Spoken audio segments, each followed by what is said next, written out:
বলেন বিস্তারিত। পছন্দ করতো এই মেয়েটা আমার ছেলের প্রোগ্রাম রাখতে দিত না। এই মেয়েটার জন্য আমার ছেলে দিনের পর দিন পাগল হয়ে দিনের পর দিন আমার মেয়ের পিছনে আমার ছেলে ঘুরে দিনের পর দিন আমার। কোন মেয়ে একটু আমাকে বিস্তারিত একটু বলবেন কি?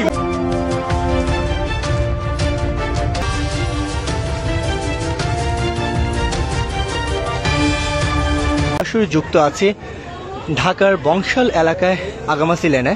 আপনারা ইতিমধ্যে দেখতে পাচ্ছেন মানুষের যে উপচে পড়া ভিড় রয়েছে।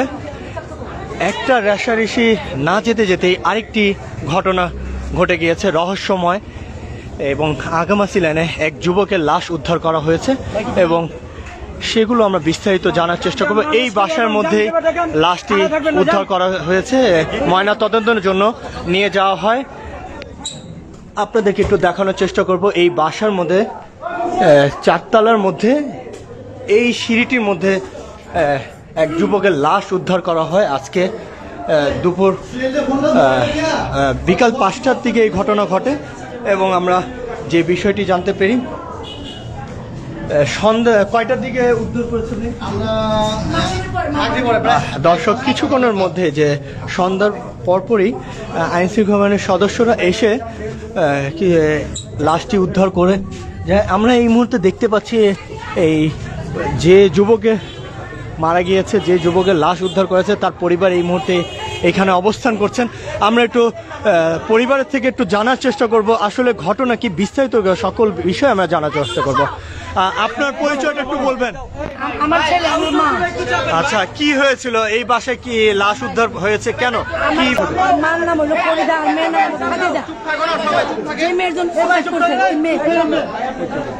মেয়ের নাম হলো খাদিজা, আর মার নাম। আপনার ছেলে কি সুসাইড করেছে নাকি কেউ মেরে ফেলেছে? পরিকল্পিতভাবে এখানে ডেকে এনে মারা হয়েছে। হ্যাঁ, একটু আনুমানিক মনে হয় 5:30টার দিকে ডাকছে বা 5টা থেকে ডাকছে আমাদের কাছে। কে ডেকেছে? এটা কি মেয়ে ডাকছে? মেয়ে। আচ্ছা, মেয়ে আসছে তো আমার ভাগিনা রিসেন্টলি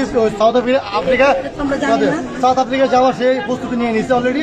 বিগত একবার গিয়েছিল, ওই বেশ যে কোনো কারণে বসেছে যায় না, সে দুর্বলতার কারণে তাকে আমি ইমিগ্রেশন থেকে আনফিট করে বিদায় করে দিয়েছে।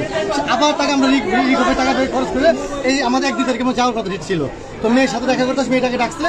আসার পর আমরা এই বিষয়ে জানতাম না, পরে আনুমানিক 6:30-7টার দিকে যে প্রশাসন 6:30টার দিকে আমাকে প্রশাসন বন্দি হিসেবে আমার বোন বন্দি দৌড়াইছে। দেখি যে লাশ তার মেয়েদের যে ঘরে যে দরজা আছে তার সামনে পড়ে আছে, ঝুলন্ত ভাবে না মানে উঠতে পড়ে আছে ভাবে। তাকে গলার মধ্যে যে তার দিয়ে পেছানো হয়েছে, 3টা বান্ধা আছে, গলায় আছে পা বাঁধা আর পেটে বাঁধা এভাবে ঝুলে রাখছে, যে গলার মধ্যে সম্পূর্ণ ডেবে গেছে যে। আচ্ছা, আইন শৃঙ্খলা বাহিনী তো লাশ উদ্ধার করেছে, তারা এখন কি আটক করেছে কিনা? আটক সে করবে, তাদের কাছে সম্পূর্ণ ডকুমেন্টস দেওয়া আছে, তারা দিচ্ছে। তার আমাদের বিষয়টা আইন সম্পূর্ণ দেখছে। এখন লাস্ট ঠিক আছে ঢাকা মেডিকেলে ময়নাতদন্তের পরে অ্যাকশন নেওয়া হবে। আইন শৃঙ্খলা বাহিনী কি করে পদক্ষেপ নেয়, আমাদের সম্পূর্ণ প্রুফ আছে আমার কাছে, যে মেয়ে কখন ডাকছে না ডাকছে, কখন আসছে, কখন সে মারা গেছে, সব আছে। ইভেন এই বিল্ডিং সিসি ক্যামেরা আছে, কতগুলো ক্যামেরা তো ফুটেজ আছে। দর্শক, আপনারা ইতিমধ্যে যে বিষয়টি দেখতে পেয়েছেন, আরেকটি ঘটনা ঘটে গিয়েছে রহস্যময় বিষয়। আপনারা ইতিমধ্যে দেখতেই পাচ্ছেন যে একটি মেয়ের উদ্দেশ্য নিয়ে ঘটনা ঘটেছে, আবার এই প্রেমের কাহিনী নিয়ে এই ঘটনা, যে বিষয়টি আমরা এই মুহূর্তে তাদের পরিবার থেকে শুনতে পেলাম। এই ছেলেটির নামটা একটু বলবেন? একটু আমরা ছেলের নাম সজীব নাম। কি করতে না ছেলে ছিল মানে কি লেখাপড়া করতো, তো ঢাকার মানুষ লেখাপড়া পড়াশোনা কমই করে। আমার সাথে দেখা যায় দোকানে মাঝে থাকতো, ও বাইরে চলে যাবো দুলাবের দোকানে। আর মেয়েটা কিসে পড়তো? মেয়েটা মনে ক্লাস 10 বা 9 পড়তো মনে হয়। আচ্ছা, একটু আপনার সাথে একটু কথা বলতে আছে। জানে না। আচ্ছা, একটু বলেন।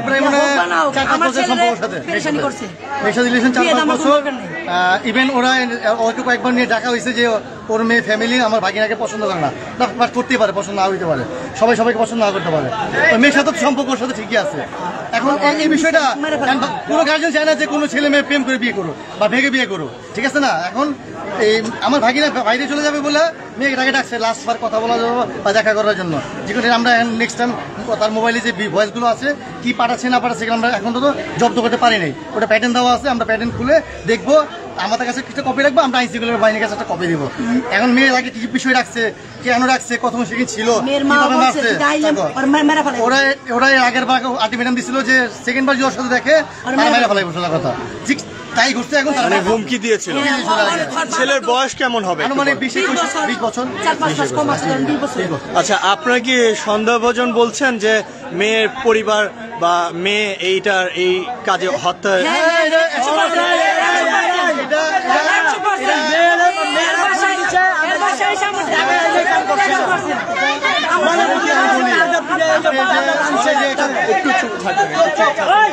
বলে যে তার বাধা আছে, ঠিক আছে, বাধাটা তো বাইরের লোক এসে দিবে না, ঠিক আছে না, যে তার বাধা আছে, ওর পিছনে বাধা, ওর সাথে প্যাকেজিং এর মতো করা, যে তার ঝুলানো আছে পরিকল্পনাভাবে। একটা মানুষ তো মরার পরে সে এইভাবে বাধা থাকতে পারে না, ঠিক আছে না।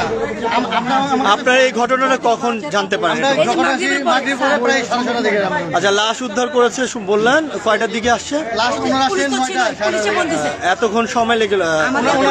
ওনাদের সবকিছু প্রসেসিং করছে, সেটি আসছে, ওনারা সবকিছু আমানত দিচ্ছে, এখনো সেটা অলরেডি আছে, সিসি ক্যামেরা ফুটেজ তারা পরিদর্শন করতেছে। আর আমাদের লাশ পাঠানো হয়েছে ঢাকা মেডিকেল মর্গে পাঠানো হয়েছে, ওখান থেকে আমরা ফরেন্সিক রিপোর্ট নিয়ে ঘটনা আসবে কি তারা আমরা। আচ্ছা, আপনারা কি কোনো ধরনের মামলা করেছেন কিনা সেই বিষয়ে? মামলা তো অটোমেটিক মামলা হবে, যত আমার ভাগিনা হয়ে যাবে। এটা আমার বাবা ছেলে 3টা বাজে বাইরে, 3টা বাজে বাইরে এসে মা আমি একটু ঘুরে আই, আমাকে তার ট্রাই করে বাবা খাইবা, আমার বাচ্চারা ঘরে যেতে পারে না। আচ্ছা, মেয়েরা কি এখানকার স্থানীয় নাকি? ওদের বাসা ওখানে, মামার বাসা, এটা মামা হলো আমি কোলে বুঝি না, এটা মামার বাসা। কোনো দলের প্রশ্ন নাই, আমাদের আইন সবার জন্য সমান। দলের প্রশ্ন, এই বাসায় আমার ছেলে গলা হাত বান্ধা, গলা কাটা, কিভাবে এটা ওরাই তো করছে এটা।